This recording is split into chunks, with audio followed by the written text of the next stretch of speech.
ஓ,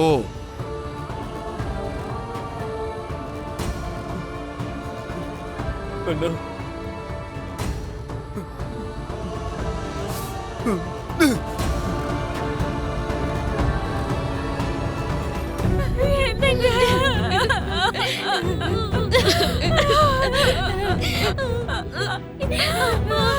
ஏங்க இப்படி எல்லாம் பண்ணீங்க?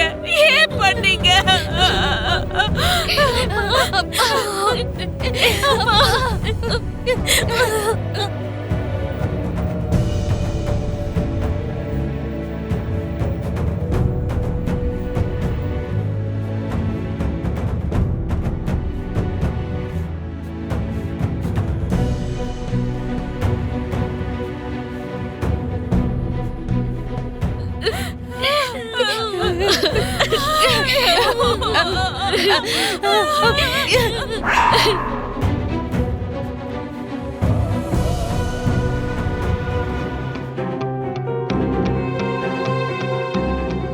என்ன இது?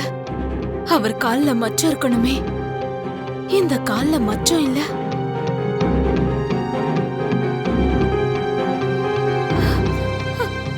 அப்போ இது அவரோட உடம்பு இல்ல.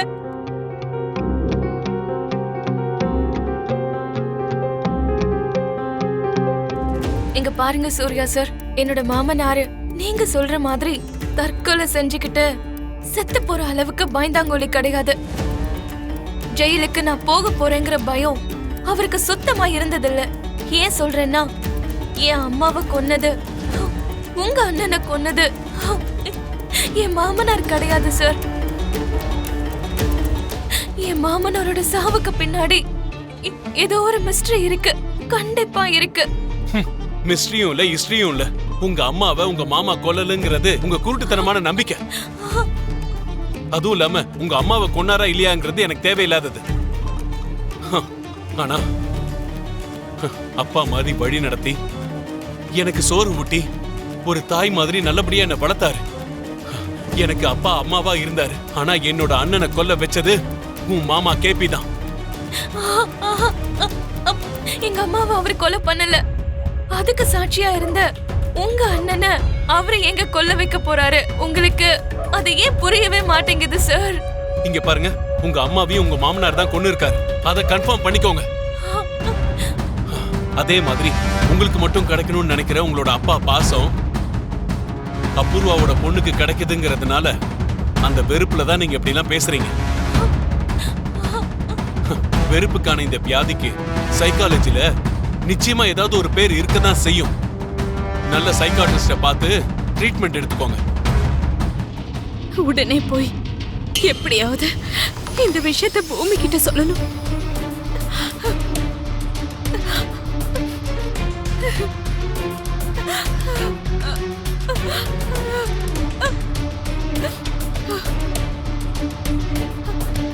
பூமி,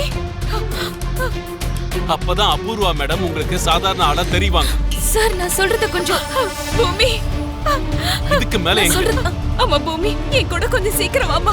உன்கிட்ட ஒரு முக்கியமான விஷயம் சொல்லணும். என்ன சத்த? ஐயோ, நீ முதல்ல வாமா. வாமா சொல்றேன், வா. என்னாச்சு? எதுக்கு பூமியை இவ்ளோ டென்ஷனா இவங்க கூட்டிட்டு போறாங்க? அத்தை, அத்தை. ஆமா பூமி, அங்க அங்க அங்க ஒரு உடம்பு இருக்குல்ல, அந்த உடம்போட பாடி தான் அது. ஐயோ இல்லம்மா, அது உன் மாமனாரோட உடம்பு இல்ல.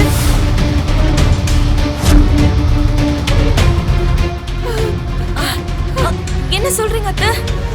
அது மாமாவோட பாடின்னு தானே எங்க எடுத்துட்டு வந்திருக்காங்க? அது மேல இருந்து யாரோ கீழே விழுந்திருக்காங்க. முகம் அடையாளம் தெரியாம செதஞ்சு போயிடுச்சுல்ல, அதனால அது உன் மாமனாரோட உடம்பு தான் எல்லாரும் தப்பா புரிஞ்சுக்கிட்டாங்க. மேடம், என் மாமனார் கிருஷ்ண பிரசாத் எங்க இருக்காரு மேடம்? மலையில இருந்து கீழே விழுந்த ஆக்சிடென்ட் கேஸ் தானே?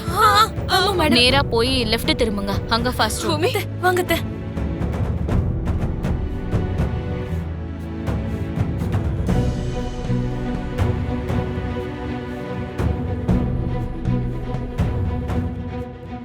அத்தை, அதோ அங்கதான்.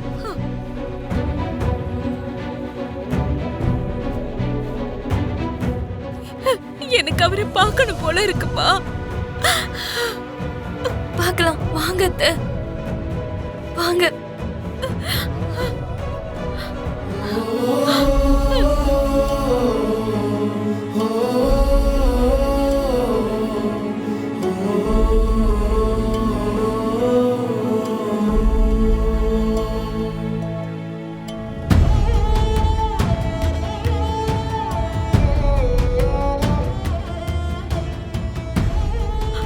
அம்மா பூமி, அவரை பார்க்கணும்னு என் நெஞ்செல்லாம் துடிக்குதும்மா. பார்க்கலாம்.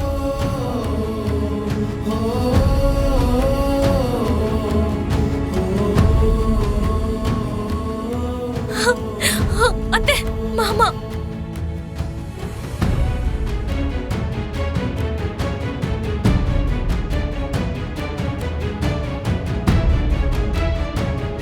இவங்க என்னோட மாமியார் சாரதா. வணக்கம் டாக்டர். வணக்கம்மா. கிருஷ்ணபிரசாத் சார் வந்து ரொம்ப உயரத்திலிருந்து விழுந்ததுனால மல்டி ஃப்ராக்சர்ஸ் ஆயிருக்கு. அதாவது நிறைய இடத்துல எலும்பு முறிவுகள் ஏற்பட்டிருக்கு. ஆனா அதனால உயிருக்கு எந்த ஆபத்தும் இல்லை.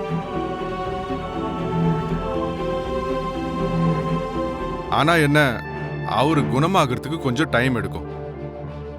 அவரை யாரோ ஷூட் பண்ணிருக்காங்க. போலீஸ் கேஸ் ஃபைல் பண்ணணும். டாக்டர் சார், இன்னைக்கு அந்த கடவுள் தான் உங்களை எனக்கு அறிமுகப்படுத்தி வச்சிருக்காரோன்னு எனக்கு தோணுது. அந்த போலீஸ் கேஸ் விஷயத்தை பத்தி நான் உங்ககிட்ட கொஞ்சம் பேசணும். அப்படியா? Come to my chamber. நீங்க இங்கே இருங்க அத்தை.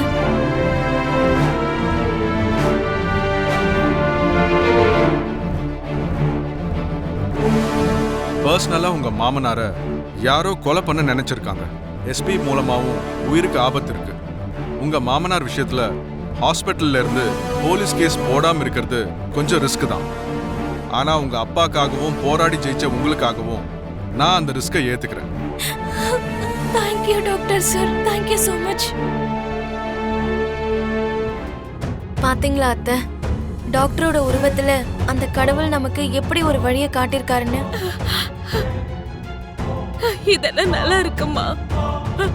ஆனா உயிரோட இருக்கவும் மாமனாரு இறந்து போயிட்டாருன்னு இந்த உலகத்துக்கு எத்தனை நாள் நம்ப வைக்க முடியுமா? மாமா நிரபராதின்னு நிரூபிக்கிற வரைக்கும், உண்மையான குற்றவாளி அந்த அபூர்வதான்னு நிரூபிச்சு காட்டுற வரைக்கும் நமக்கு இத பண்றதை தவிர வேற வழி இல்லது.